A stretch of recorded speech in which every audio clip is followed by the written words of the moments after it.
The following program may contain coarse language, violence, nudity, mature subject matter, or scenes which may not be suitable for all viewers. Viewer discretion is advised. All Hit Radio.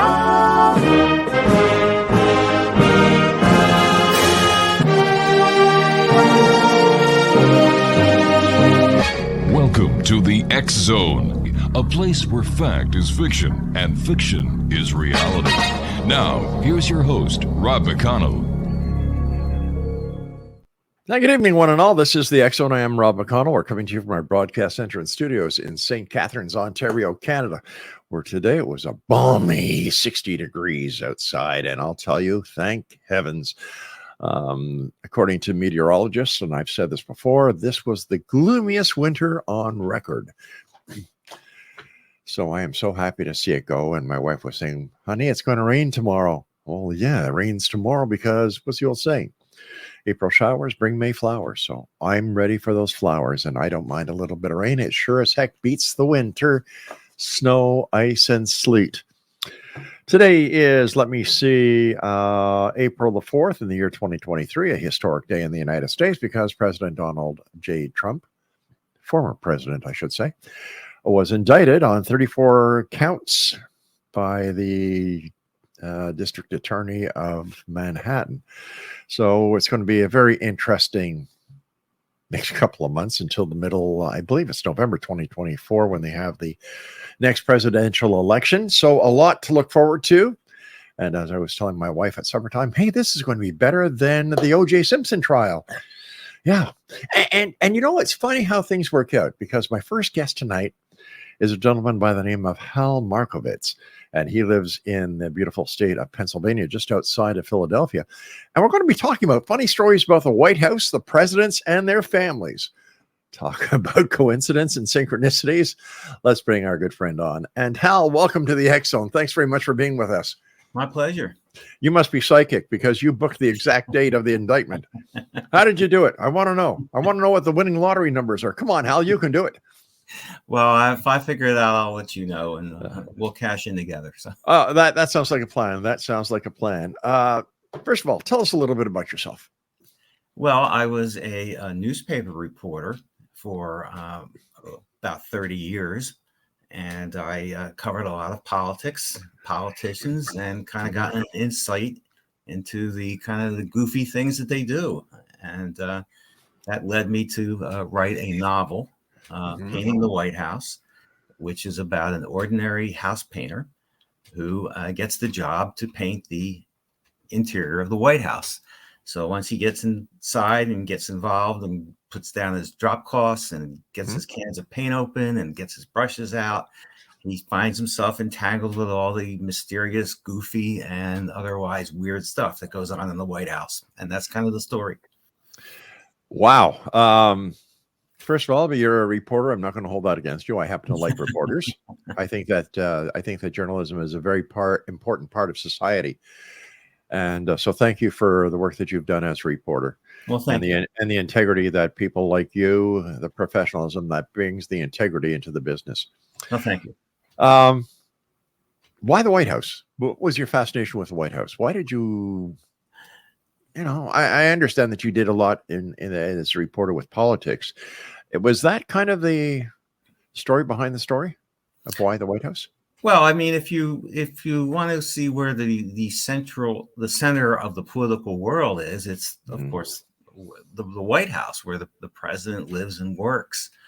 And once I started, again, the book is a novel, it's fiction. Right. But once I started researching it, I wanted to portray the White House and the characters as accurately as possible.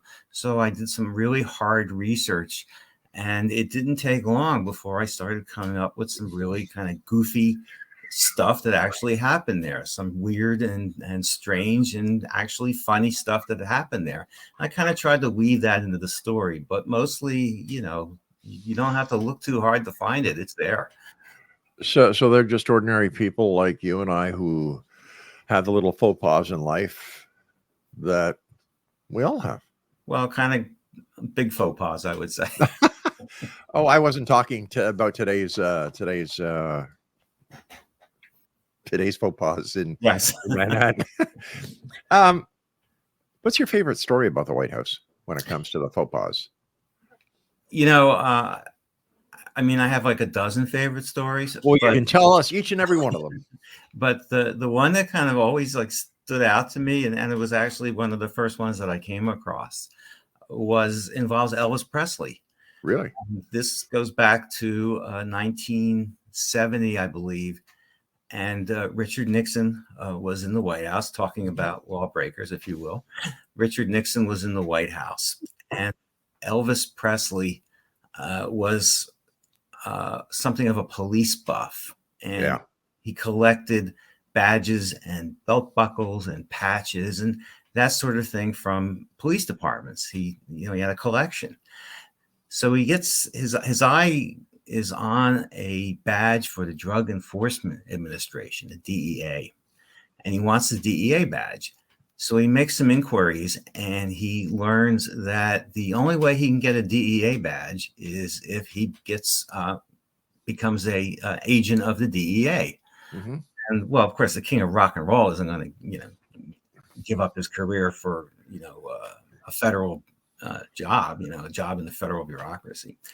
So he decides he's going to get himself sworn in as an honorary agent of the DEA.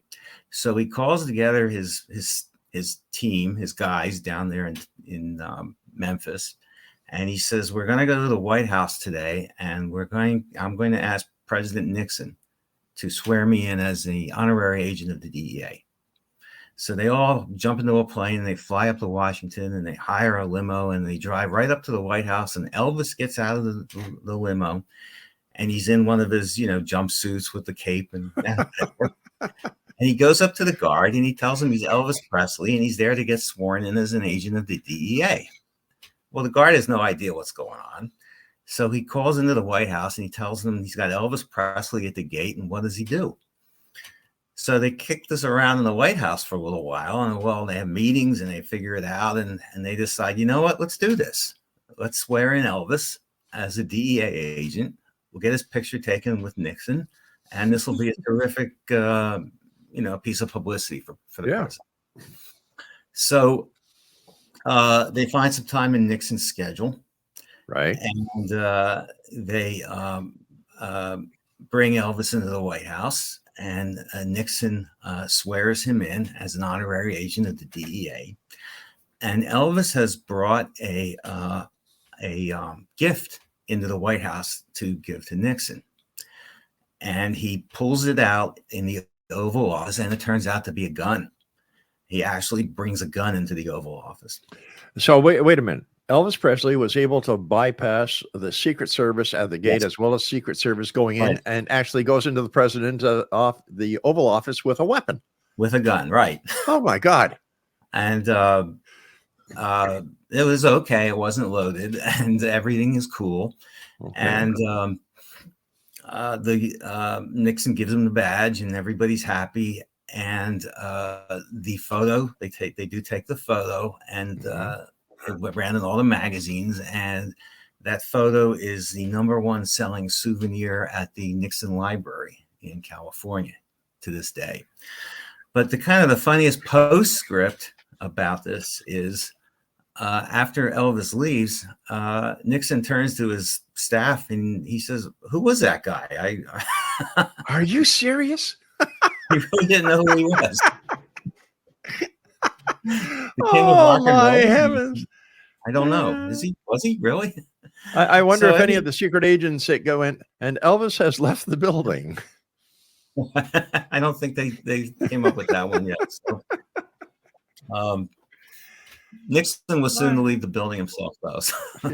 Yeah, I would have imagined that the #1 selling item at the Nixon Library would have been little pieces of tape that mysteriously disappeared from the White House. That is something, though. I think people are still looking for those. Yeah. How about something? I understand that there's something involving Florence Harding. Florence Harding, the first lady, her spouse was Warren G. Harding. This goes back, I guess, to the 1920s. She was kind of a strange occupant of the White House. She would bring a fortune teller into the White House every week for regular sessions to help guide her in her duties as First Lady. Mm-hmm. She would also invite reporters into the White House and give interviews. And apparently at some very weird times, because they would often find her in the presidential bedroom and she was still dressed in her negligee. And she would do interviews in bed to the White House press corps. She any relation to Stormy Daniels? No way. Okay.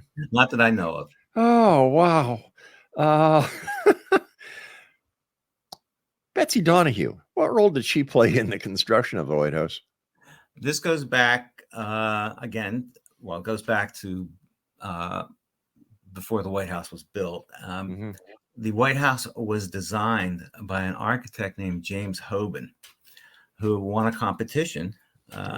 And in fact, he beat Thomas Jefferson, who had submitted his own design for the White House. So James Hoban gets the job of designing and overseeing the construction of the White House. And Hoban really takes this seriously and wants this to be a perfect job. So he decides he's going to oversee the construction of the White House 7 days a week, 24 hours a day.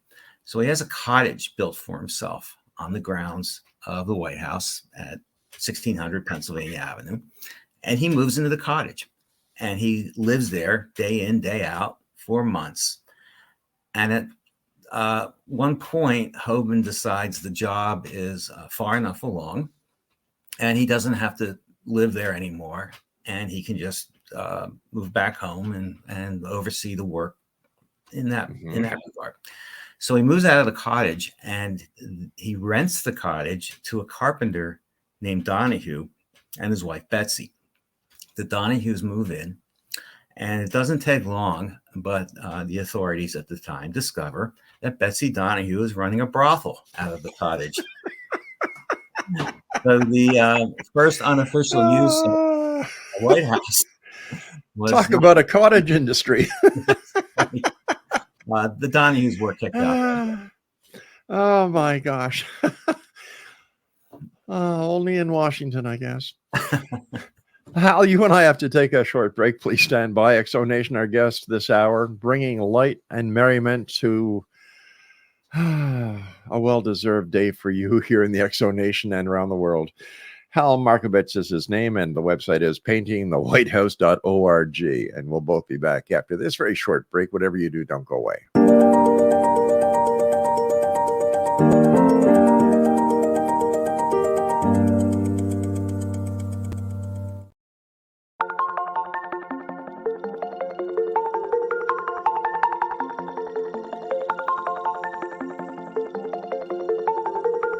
Question: what is the name of the unique blend of coffee you get that has been formulated by a neurologist, a neurobiologist, and a pharmaceutical chemist? Answer: you get Beautiful Mind Coffee, a unique coffee blend that tastes great and has herbal ingredients that your brain will love, and it is not just coffee, it's brainalicious. Dr. Rathbone, Dr. Jang, and Dr. Winslow, the scientific team that created Beautiful Mind Coffee, decided to collaborate on a coffee focusing on brain health. As for those herbal ingredients found in Beautiful Mind Coffee, Dr. Rathbone, Dr. Jang, and Dr. Winslow, utilizing their combined extensive scientific research background, worked with many natural and herbal products until the exact formulation that is found in Beautiful Mind Coffee was created. With a unique scientific formula not found in any other coffee being sold or served, Beautiful Mind Coffee is the only coffee blend that contains 3 herbal ingredients found to aid in boosting your daily mental clarity and focus. Every cup of Beautiful Mind Coffee contains scientifically formulated amounts of maca root powder, green tea extract, and American ginseng, all supporting good brain health. Taking care of your brain's health now can help delay or prevent the onset of cognitive dysfunction, including dementia, Alzheimer's, and more general memory loss as you get older. just by enjoying the delicious flavor of our roasted coffee and herbal ingredients found exclusively in Beautiful Mind Coffee. Did you know that cognitive dysfunction also refers to deficits in attention, verbal and nonverbal learning, short-term and working memory, visual and auditory processing, problem-solving, processing speed, and motor functioning? For more on Beautiful Mind Coffee, the 3 scientists who formulated Beautiful Mind Coffee, and more details on the 3 unique herbal ingredients in Beautiful Mind Coffee, visit www.beautifulmindcoffee.ca. Beautiful Mind Coffee is now available online at amazon.ca and amazon.com. To order Beautiful Mind Coffee, visit www.beautifulmindcoffee.ca today.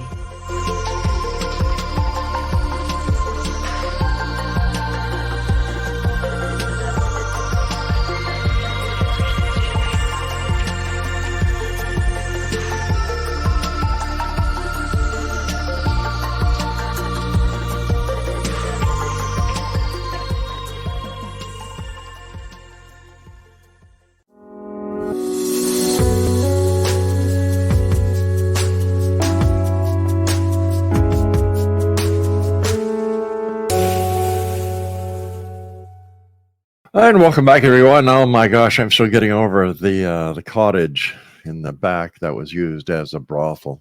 The White House. My Lord, cottage industry #1.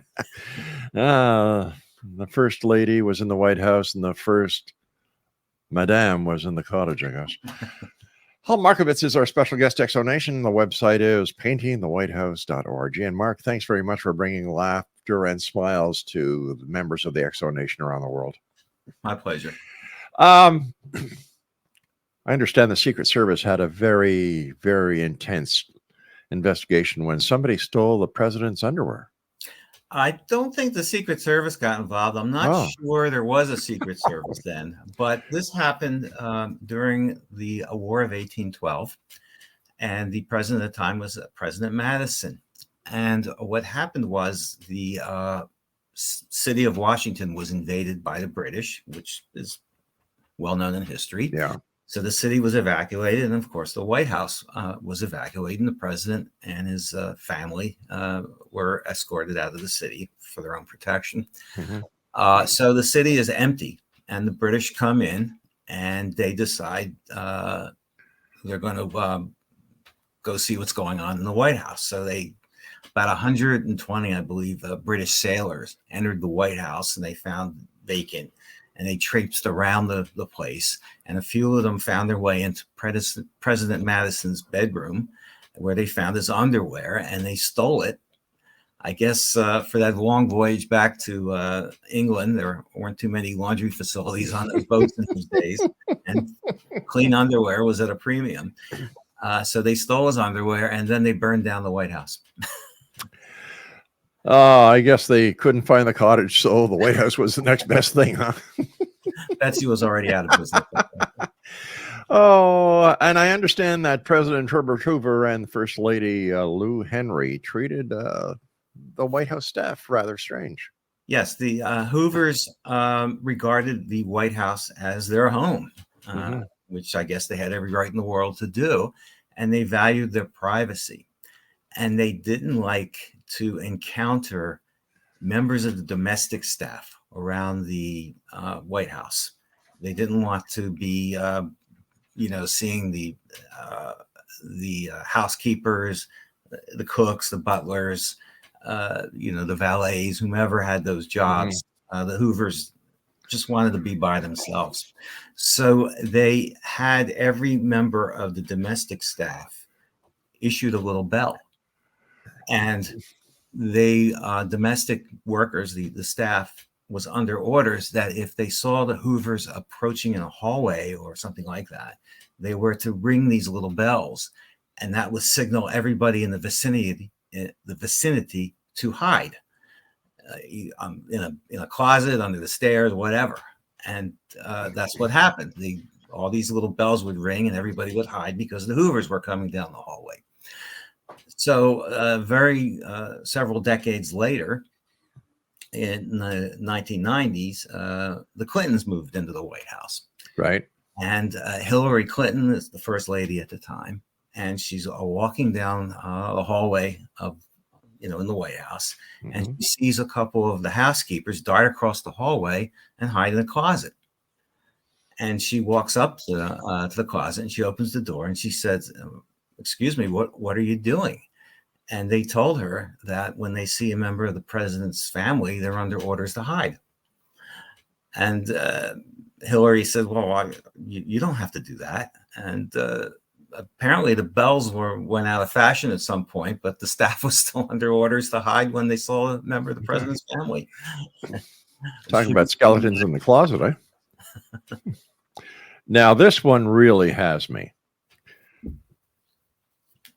What branch of government is responsible for catching the mice that occasionally inhabit the White House? Don't they just call 1-800-CATCH-THE-MOUSE? Well, the question is, what branch of government is responsible for catching the mice that occasionally inhabit the White House? Yeah. And the answer was uncovered by President Jimmy Carter back in the 1970s. And what happened was that Carter is sitting in the Oval Office very early in his presidency, and he notices a rather noxious odor coming from somewhere. And he quickly concludes that a mouse must have died in a wall of the Oval Office. So Carter orders his staff to get rid of the mouse. So the staff calls the General Services Administration and asks them to get rid of the mouse. And the General Services Administration says, "We're very sorry, but our job only requires us to maintain the White House inside the walls." Okay. They call the National Park Service. And the National Park Service responds, "We're very sorry, we can't do that. Our job requires us to maintain the White House outside the walls." So the answer as to who is responsible for getting rid of the mice that inhabit the White House is apparently no federal agency is responsible for that. They did get rid of the mouse, but history does not record exactly how Carter was able to pull that off. Oh, yeah. Why didn't they just call the Pentagon? They like blowing up stuff, and they would have got rid of the mouse and everything else around it. Mind you, with Jimmy Carter, it could have been a bag of peanuts that went bad. Who knows? All right. Can you talk about some of the unusual ways the White House bunker has been employed over the years, including its use to screen pornographic movies during the Nixon administration?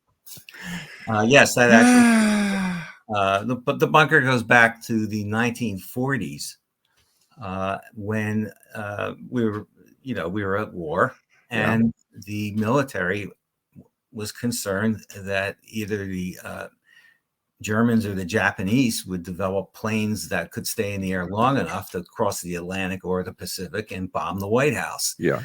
So they built a bunker under the White House, and no one ever bombed the White House.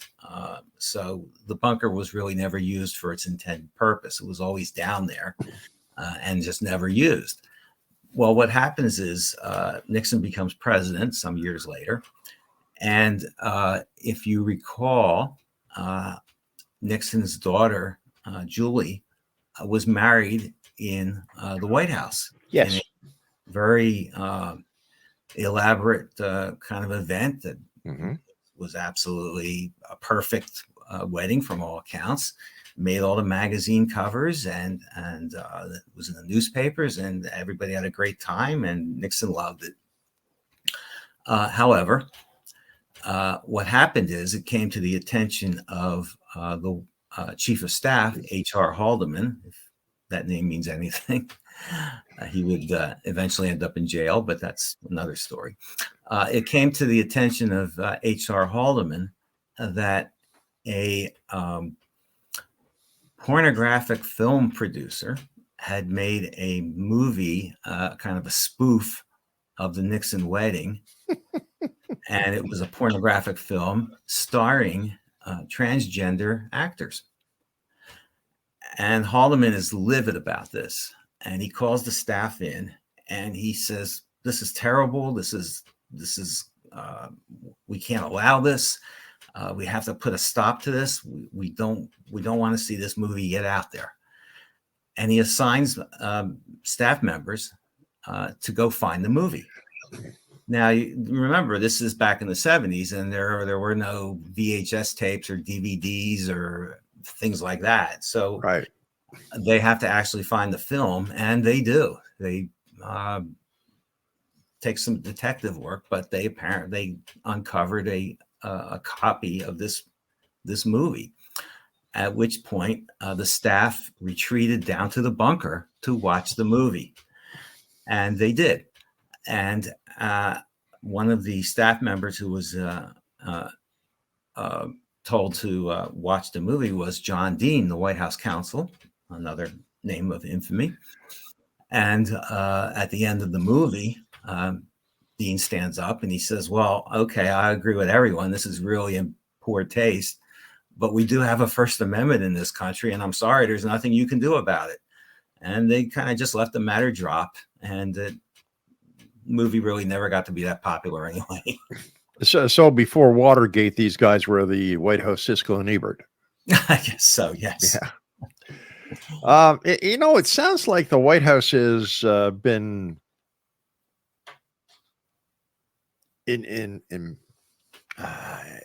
tied to questionable smut. For the cottage, right? and then we go to the underwear part, and then we go to the pornography in the bunker. I'm still waiting for Stormy Daniels to come in and Monica Lewinsky, and oh my God, all it proves is that these people are human. I guess so. Yes, Yeah. That's true. What was the first official change in the operation of the White House authorized by Joe and Jill Biden?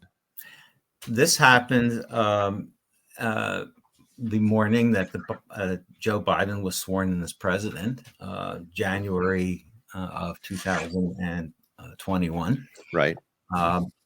And as we know, he was taking the place of President Trump.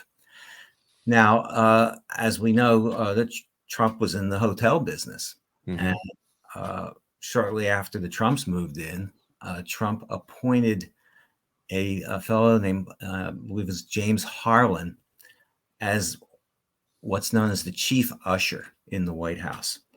And the chief usher's job is to run the White House, to make sure the place is clean, the linens are clean, the laundry's done. So he's like the executive housekeeper in a hotel. Right. And that's where Okay. Trump found him. He was working for Trump in one of his hotels. Right. And he appointed Harlan as the chief usher. And from all indications, Harlan did a fine job. I mean, the White House was clean, and Right. the dishes were done, and all that happened. Mhm. So the Bidens are getting ready to move in. And 1 hour before the inauguration of Joe Biden as president, Mhm. Harlan gets a phone call telling him he's been fired and to get out of the White House. Nice people. Well, Biden didn't want anything to do with Trump. He even employed a guy who kept the dishes clean. My good God. Looks like he's not through with Trump yet. I guess there's a lot more dishes to get clean. Dirty dishes at that, not to mention dirty laundry. I presume that's going to come out.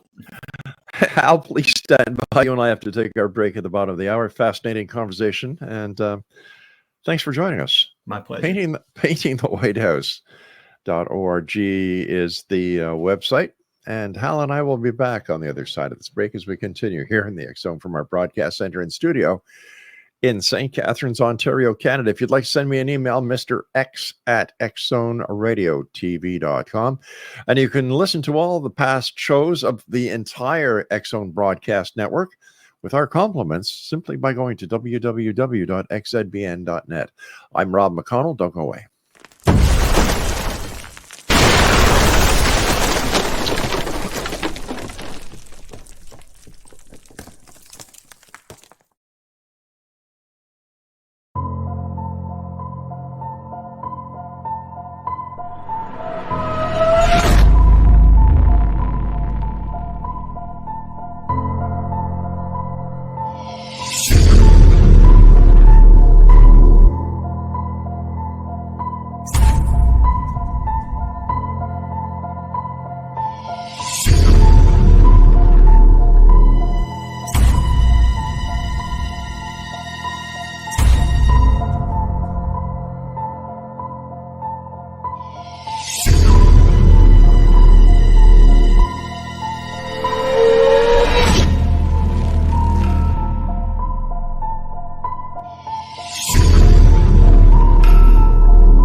And welcome back. Hal Marcovitz is our special guest. And Hal, I understand that you have written, if I'm not mistaken, you're the author of more than 200 nonfiction books written for the school library market. 200. Yeah, that's true. These books are, I started writing them in the 1990s while I was still working for my newspaper. And I got so busy with it, I was able to leave my newspaper and just do that full time, which was kind of a good thing to happen because we all know what happened to newspapers. Yeah. These books are written for 7th, 8th, 9th graders. They're target specific topics, nonfiction. Such as? I just wrote a couple books over the winter. One is on Japanese animation, known as anime. Yeah. It kind of gives the history of it, the techniques, the style, the stories, everything a kid would want to know about anime, the culture, topics like that. The other book was on supernatural topics, witchcraft,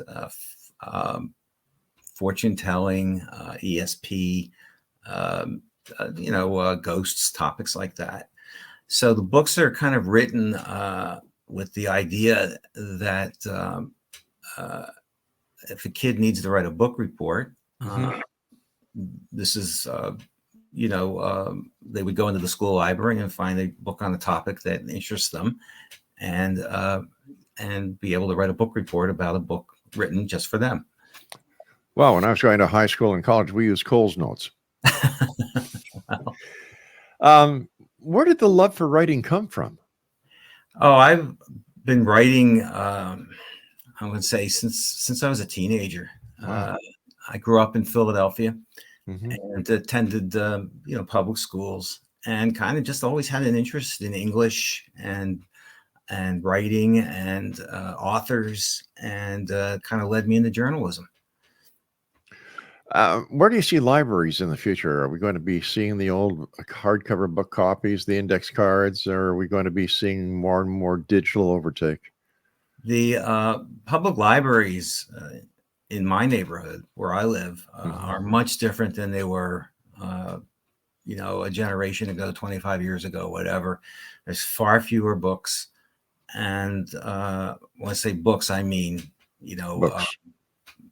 Books you hold on your hand. Okay. Right. They have every ebook you can imagine available with just a few keystrokes.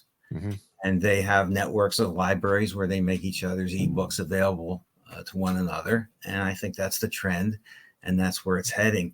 I always enjoyed kind of holding it and like turning the page with my finger and doing it that way.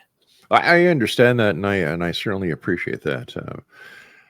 I thought print copy of the newspapers were going to make a comeback, but I don't see it happening. No. You see everybody in the trains or in the bus on the way from St. Catharines, Niagara to Toronto, and what used to be held in their hands as newspapers now is an iPhone in one hand and a coffee from Starbucks in the other. That's pretty true. Yeah.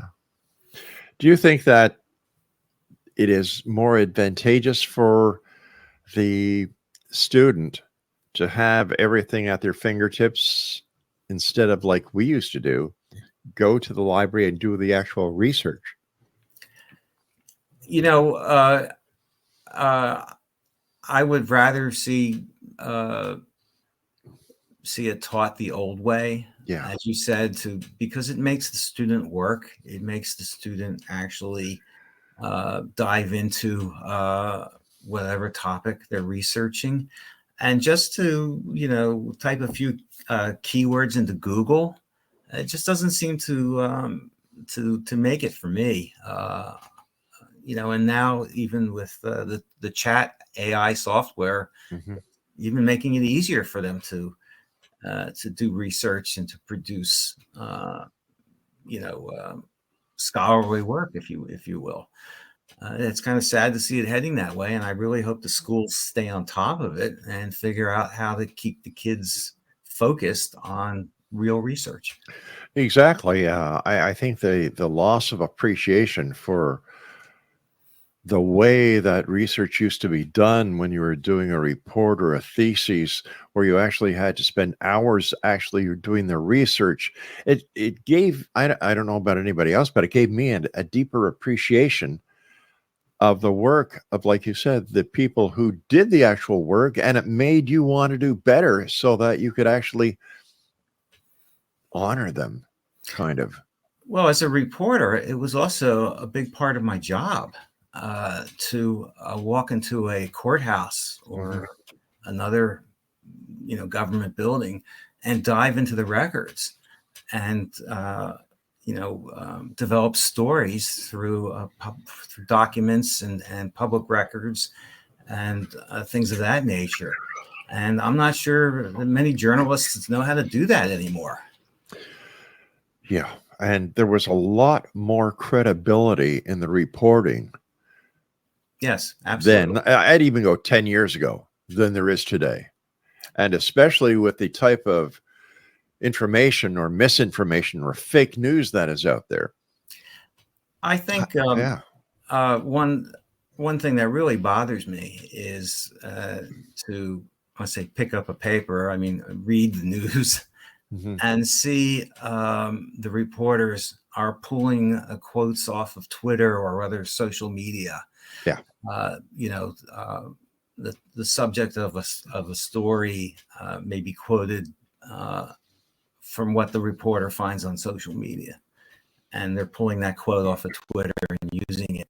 Well, like when I did it, I used to have to call the person up and interview them and get the quotes that way. And, it's a funny thing though, when you ask questions of a politician or somebody of that nature, you may get answers that person didn't expect to give you. And just pulling a quote off of Twitter is not the way to do it. It's call up that newsmaker and you ask questions, and perhaps they might tell you something they didn't expect to tell you, and you have a better story. I find a big change ever since the mega media conglomerates have taken over the different print outlets as well as radio outlets and TV outlets. My God, right now, for example, I think we have over 600 channels that we have access to at home, and that's crazy in my opinion. It keeps the wife happy, but 600 channels. Do we need all this media? Do we need to be fed news 724, 365? Or in your opinion, is information overload on a personal level real? Again, I mean, I favored the news that gets printed on paper, and by professional journalists, and they, every afternoon at every newspaper I worked at, and I worked at 3 of them, a group of editors would sit around a table and decide what the most important stories are and where to put them in the paper. And these were professionals with years in the business, knowing what type of information people valued and how to present it to readers. And now I think you're right. There is such information overload that it's all out there, and nobody's really kind of marshaling it in perhaps the fashion it needs to be marshaled. Yeah. To help people understand what's going on and how to absorb that news. I agree with you 100%. And you and I have to take our final break. Hal Marcovitz is our guest. paintingthewhitehouse.org is his website. We'll be back as we wrap up this segment here in the X Zone from our broadcast center and studios in St. Catharines, Ontario, Canada. Don't go away.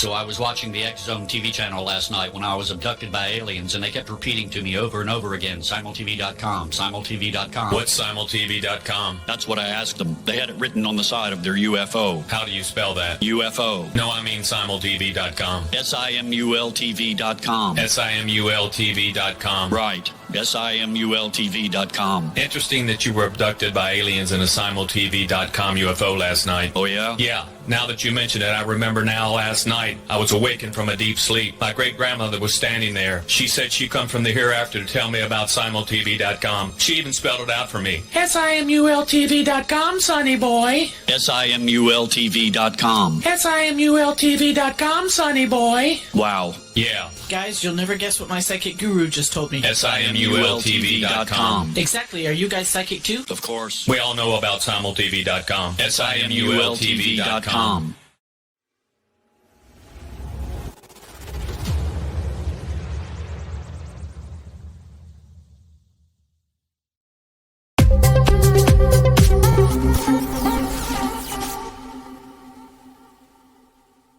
First of all, Hal, I want to thank you ever so much for joining us. Great pleasure talking to you. And the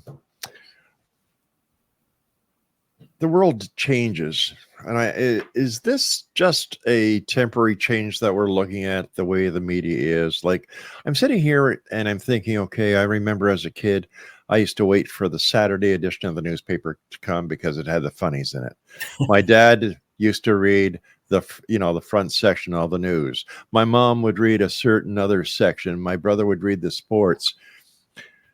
There was a lot of family time spent with print material, and as I watch my grandchildren now and my great grandchildren, they're using their iPhones and they're using this, that, and the other thing. And it's really sad when you go to a restaurant and you see families sitting at the table and they're not talking to each other. They're just on their iPhones. In fact, I nearly lost it when I found out that my sister-in-law uses, MSN chat to call her family in the same house, the supper table. In your opinion, as a hardcore journalist, as an author, where do you see the next generation of media going? Like, I'm trying to figure this out, and I can't figure it. Well, I don't see it going back to paper. No. It's just not a business model that works anymore. Oh, hell no. For numerous reasons. It's cost. Going to, yes, it's, cost and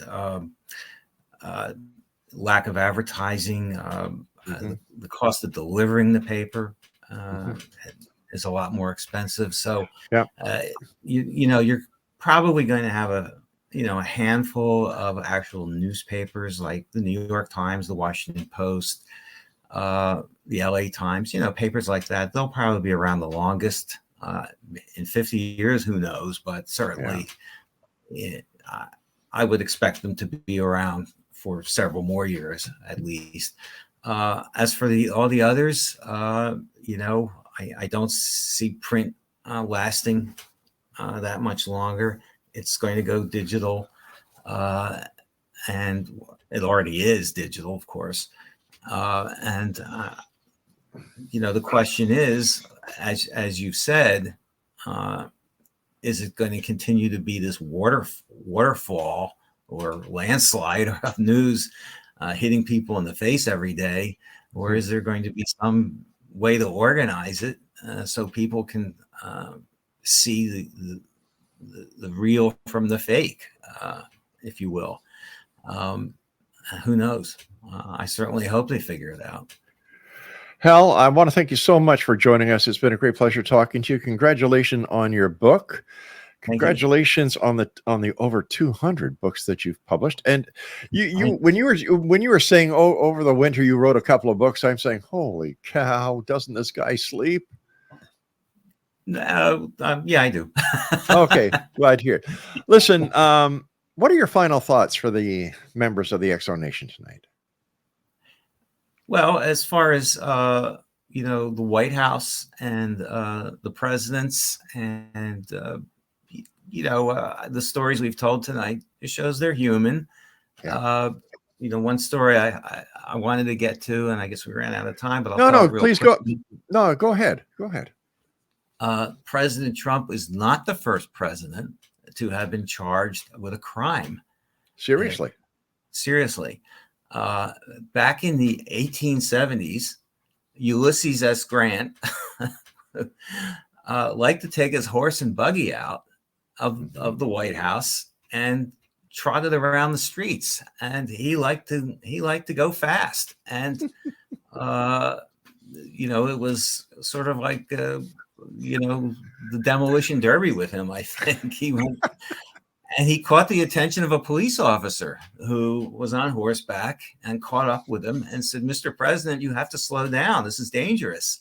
And Grant kind of said, "Well, okay, And the next night, that same police officer was on his horse, and who zooms by him but Ulysses S. Grant in his horse and buggy. So the police officer catches up to him and arrests the president for speeding. And they take him into the police station, and they fined him $20. Wow. And they sent him to it. And they told him not to ride his horse and buggy around Washington anymore.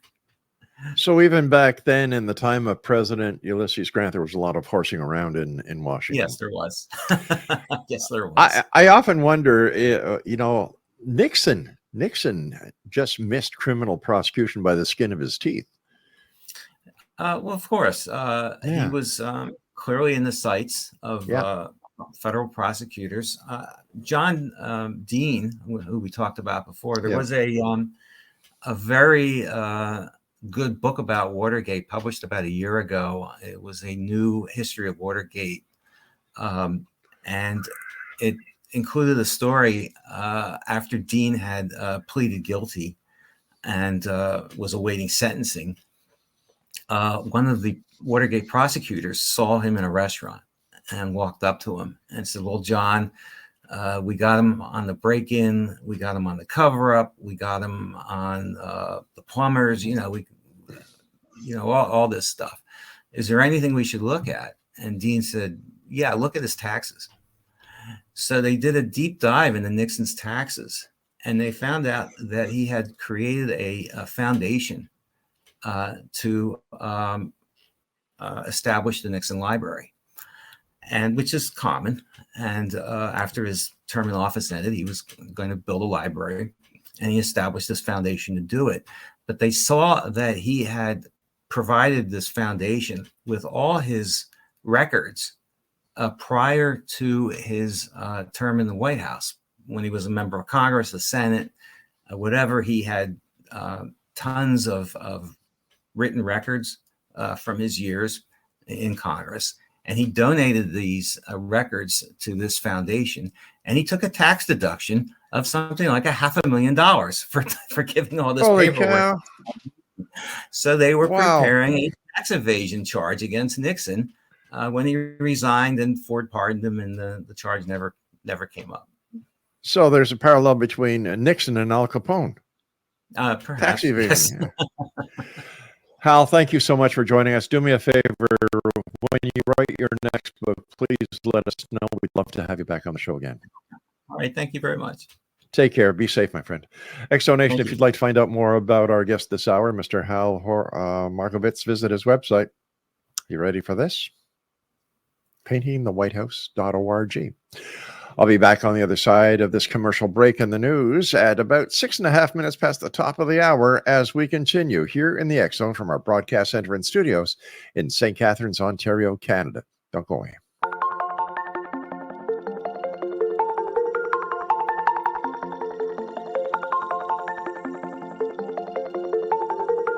Question: what is the name of the unique blend of coffee you get that has been formulated by a neurologist, a neurobiologist, and a pharmaceutical chemist?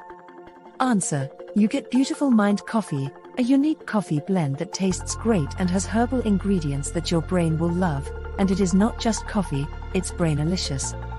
Dr. Rathbone, Dr. Chang, and Dr. Winslow the scientific team that created Beautiful Mind Coffee decided to collaborate on a coffee focusing on brain health. As for those herbal ingredients found in Beautiful Mind Coffee, Dr. Rathbone, Dr. Jang, and Dr. Winslow, utilizing their combined extensive scientific research background, worked with many natural and herbal products until the exact formulation that is found in Beautiful Mind Coffee was created. With a unique scientific formula not found in any other coffee being sold or served, Beautiful Mind Coffee is the only coffee blend that contains 3 herbal ingredients found to aid in boosting your daily mental clarity and focus. Every cup of Beautiful Mind Coffee contains scientifically formulated amounts of maca root powder, green tea extract, and American ginseng, all supporting good brain health. Taking care of your brain's health now can help delay or prevent the onset of cognitive dysfunction, including dementia, Alzheimer's, and more general memory loss as you get older, just by enjoying the delicious flavor of our roasted coffee and herbal ingredients found exclusively in Beautiful Mind Coffee. Did you know that cognitive dysfunction also refers to deficits in attention, verbal and nonverbal learning, short-term and working memory, visual and auditory processing, problem-solving, processing speed, and motor functioning? For more on Beautiful Mind Coffee, the 3 scientists who formulated Beautiful Mind Coffee, and more details on the 3 unique herbal ingredients in Beautiful Mind Coffee, visit www.beautifulmindcoffee.ca. Beautiful Mind Coffee is now available online at amazon.ca and amazon.com. To order Beautiful Mind Coffee, visit www.beautifulmindcoffee.ca today.